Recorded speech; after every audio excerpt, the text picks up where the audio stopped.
बालिया कुकुड़ापदा पड़िया बोईत बंदाण उत्सव पालित हो शुक्रवार सन्ध्या बालिया कुकुड़ापदा पड़िया बोईत बंदाण कमिटी तरफ बोईत बंदाण उत्सव 2024 अनुष्ठित होईछि।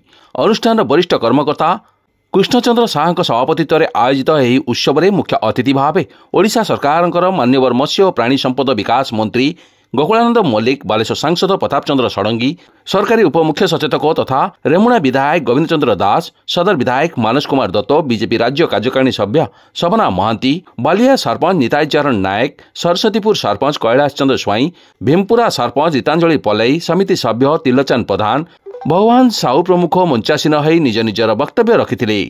आज दिन में आम ओडिया पुओ मैंने बोईत नहीं विदेश को व्यापार करने जाउथिले। यह आम ओडिया संस्कृति एक महत्वपूर्ण पर्व बोली मान्यवर मंत्री कहिथिले। एभली संस्कृति को कला माध्यम करी एवं पालन करी संस्कृति को बचाई रखिबा सांसद उपस्थित लोकों को अनुरोध करथिले। शेष अनुष्ठान सभापति तपन दास समस्त को धन्यवाद दे सभा सांग करथिले। परे विभिन्न रंगारंग कार्यक्रम अनुष्ठित होइतला।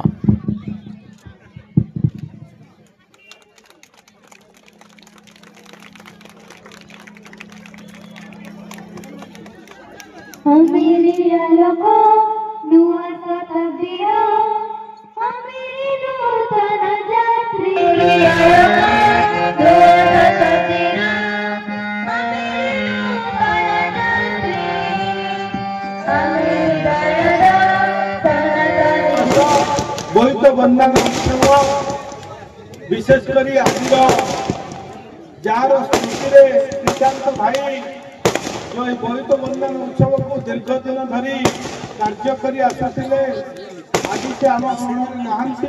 सर्वप्रथम जगन्नाथ निकट प्रार्थना करी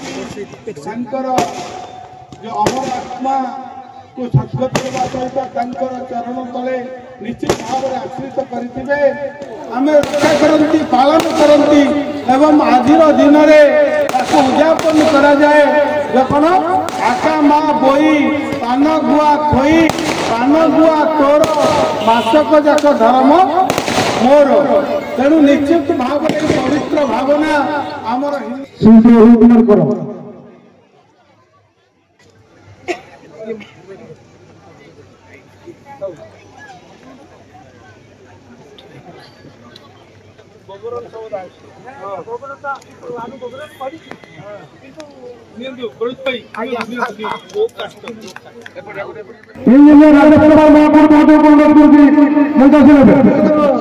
परिस्थिति उद्धार करने अनेक आमर पूर्वज चिंता कले।